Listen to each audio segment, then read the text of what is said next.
we're recording these for anybody who happens to be at home or need to review. Okay, so let's go ahead and then share the screen. And I think we did. And yeah, and here we are.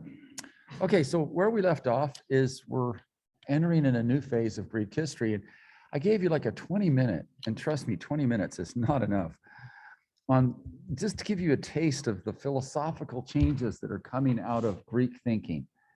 And I got to be honest with you, it should be a semester-long class just for that. But you guys kind of got a sense of it. And I thought your discussion, by the way, was as good as I've had all year. When we got into the concert and whatever, this class really had a lot of understanding about it. Great discussion. Like class, there were only 3 or 4 that even knew about it. So it didn't go so well there. But you guys all get what? 1 EQ off, yeah. And so that's great, right? I mean, you've earned it. That was a great discussion. I wish we could have taken that whole thing and taped it and taken it to my poli-sci class, because I thought it was really, really superb. Well, this particular change that we're talking about, though, is that we're going to go from classical Greece, which we call Hellenic Greece, Hellenic age, to when they take their culture and just attack people who are non-Greek and expand their influence over an empire. So it's when they truly turn into an empire. We call the Athenian Empire an empire, but it was still all Greek. You know, it's kind of like calling the Egypt an empire. That's not the same as the Persian Empire. That was much bigger, crossed cultures, crossed continents even. And the Greeks are about to do that. And so it's one of those epic moments of change. And that change period is called the Hellenistic age, okay? So we're going from the classical age of Sparta and Athens and Persia fighting it out to a new period called the Hellenistic age. And you'll see as we go along how different it is. It's the expansion of Greek thought to the world. And again, 20 minutes on that yesterday is hardly even enough to be a drop in the bucket, but at least you'll understand that something important was happening there. And the whole point hinges around this figure here, and his name is Alexander the Great. And I got to remember, I got to talk into the microphone here. So my apologies for not getting up and moving around. But when you look at this map right here, this will be the eventual empire of Alexander. It's bigger than Persia. It's very impressive. There's going to be a difference, though. Is Alexander is going to die at 32, just after establishing this great empire, and didn't hang around long enough to make it work. Cyrus ruled for 29 years.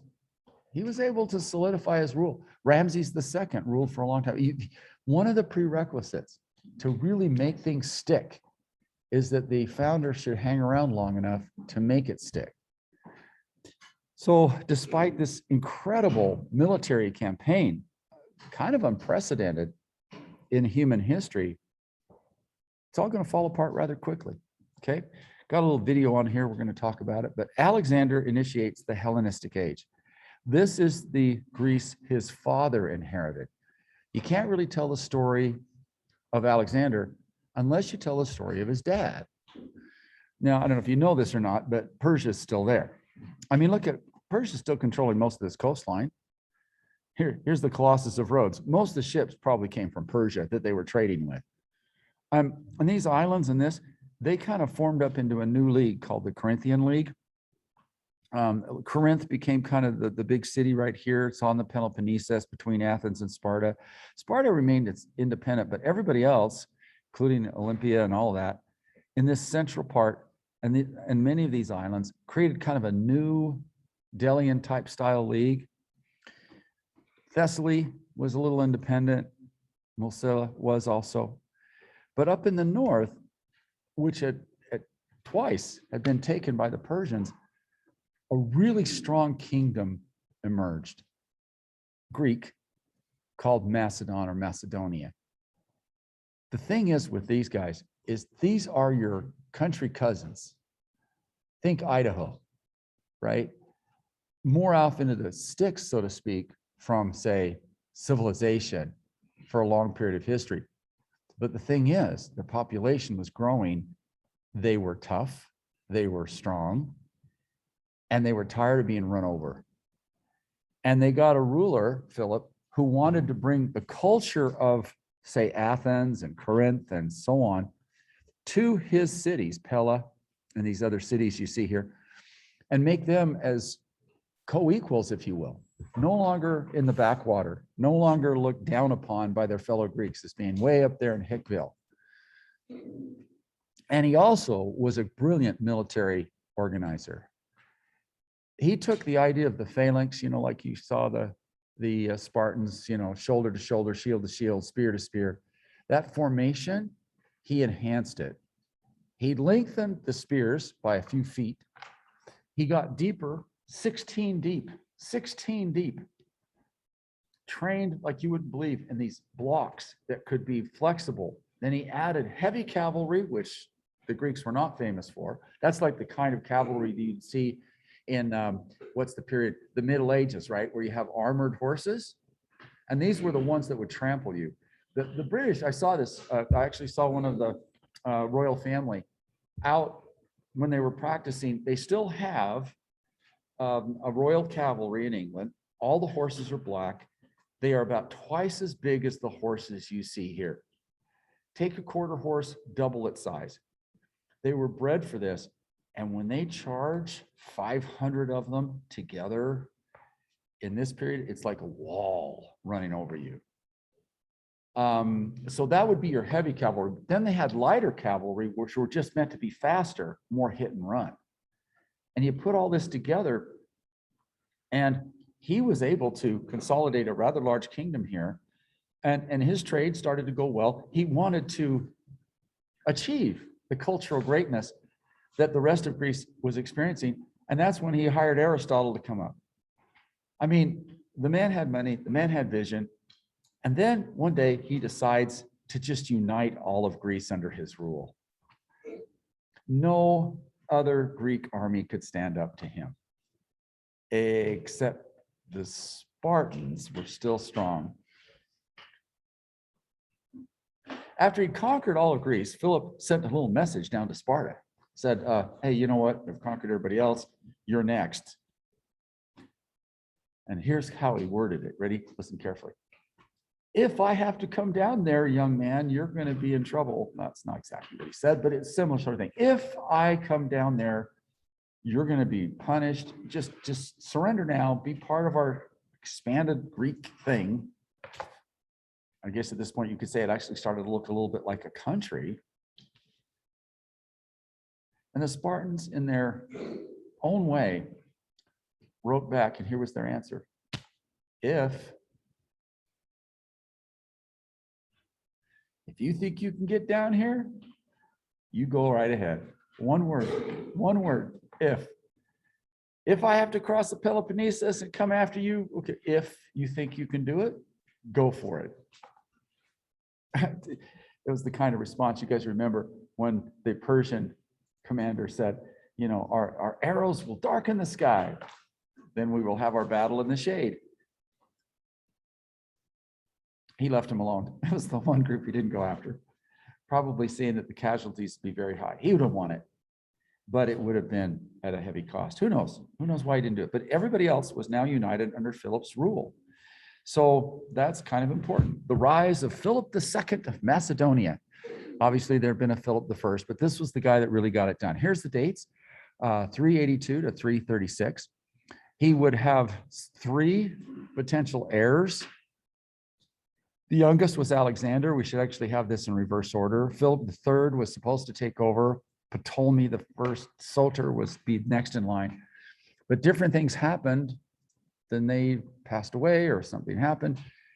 And by the time Philip dies at the hand of an assassin, the only one left is Alexander, who was the youngest. And let's put it this way. He was a bit of a troublemaker. He wouldn't have been your first choice.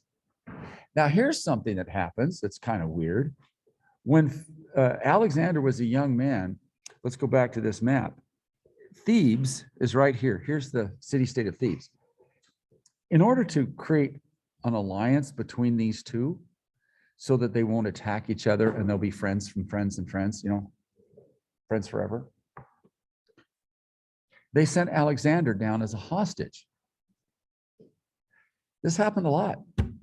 Hey, give us one of your sons as a hostage, and then you're not going to attack us, right? And you take some of our royal family up there, and we'll just kind of, and then that way we all have a stake in the game. So it's like a treaty, a symbol of peace. Okay, cool. So Alexander actually was raised in Thebes his earliest days, and that's where he got a really top tier education. He probably benefited from that because Thebes was a little bit more advanced, if you will. And they treated him like one of the family. It wasn't like he was a prisoner of any kind. But he got to experience another culture too, which was important, or at least another city-state culture. But his brothers died, leaving him king when his father dies. So he never thought he would be king.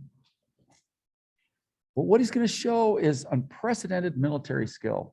Wherever he got his military training, it was something special. Maybe it just came out of his own mind, but he turns out is extremely ambitious. Now, here's what happens next. When Philip, now the story of Philip being, maybe we should jump ahead. Yeah, I should have just read it from the slides for you guys because it's a little more of the actual quote. But here's what we were talking about earlier, improving the phalanx, talking about Philip, 16 rows, 16,000 men in a group. That was the basic fighting unit. He was in one battle, he lost an eye, kind of like Odin. Yeah, that was kind of important.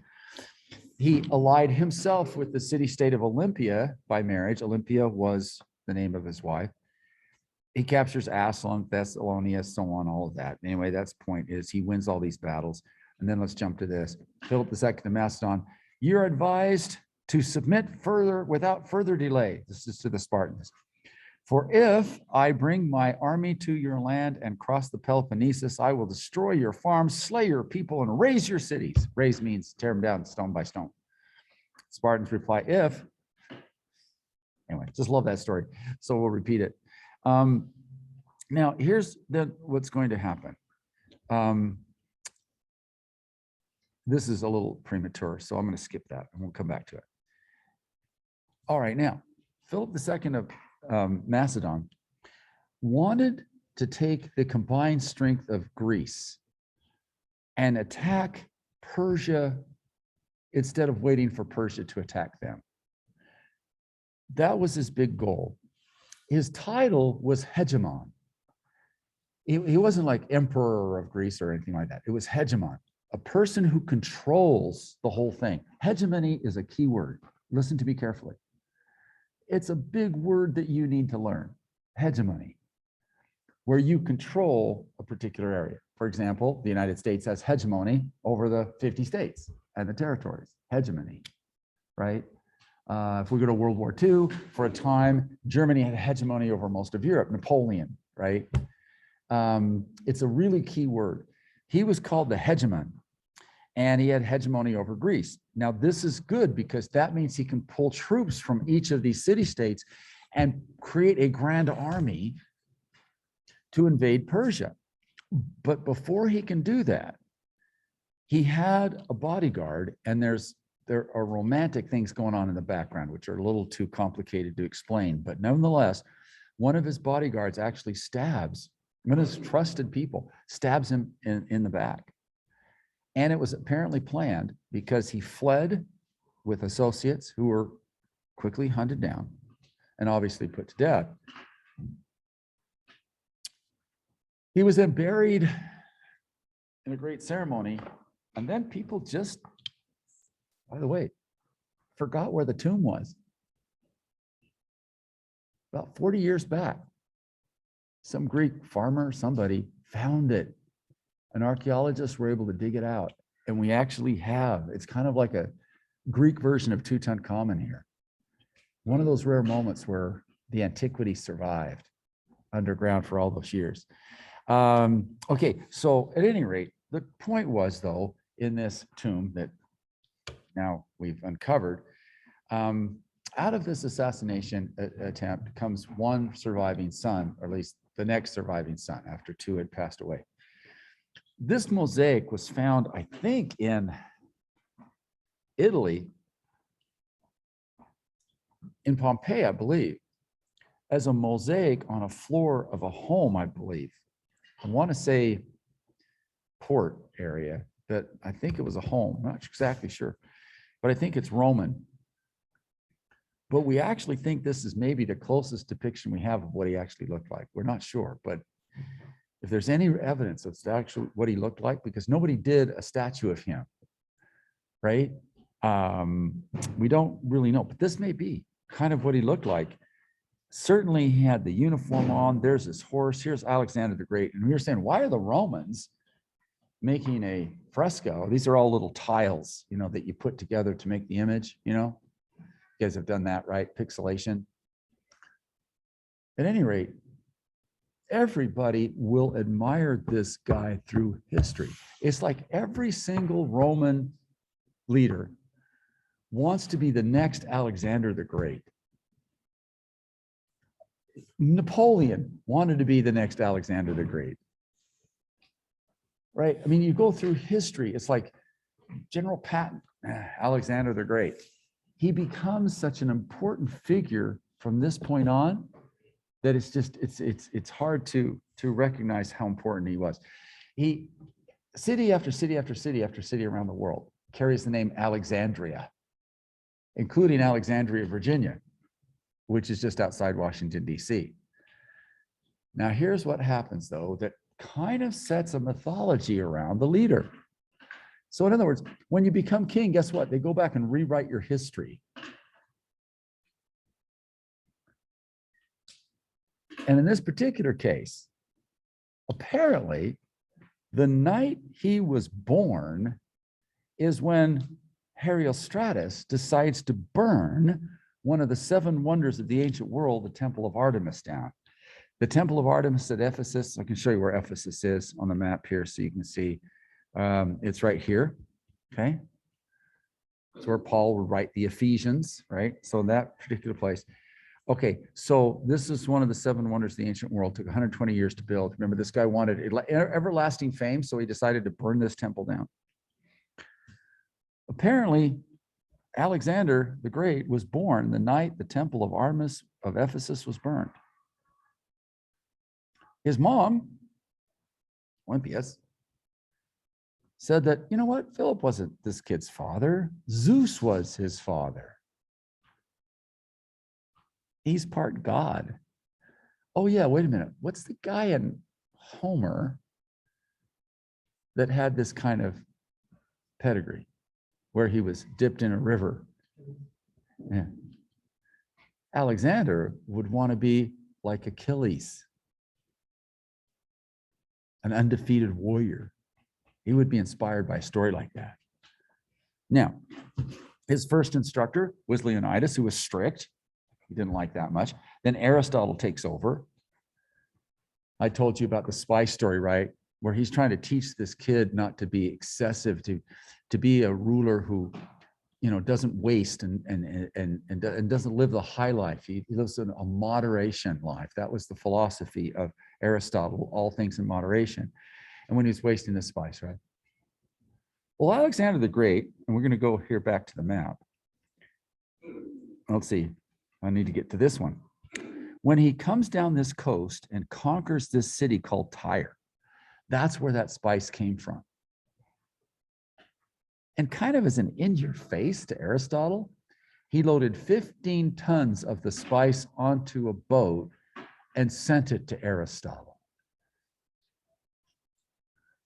When you're old enough to earn it yourself, you can waste as much as you want. Well, here's 15 tons I'm wasting on you, old man. It's a great story. Maybe he meant it as a plus, I don't know, but it seems to me like it was meant differently. I don't know. That's one of those stories that you look at. There's another story you guys are going to have to look up in the reading when it talks about the horse. So I want you to remember that there's a story, okay, there that you're going to have to get from the reading. Aristotle, of course, would teach rhetoric, literature, science, medicine, philosophy, and the Iliad, Homer, to this young kid. the greatest mind Greece had produced. And Alexander the Great has him as his tutor. And he didn't want to pay attention to the greatest mind Greece had ever produced. Instead, he's off there complimenting Diogenes.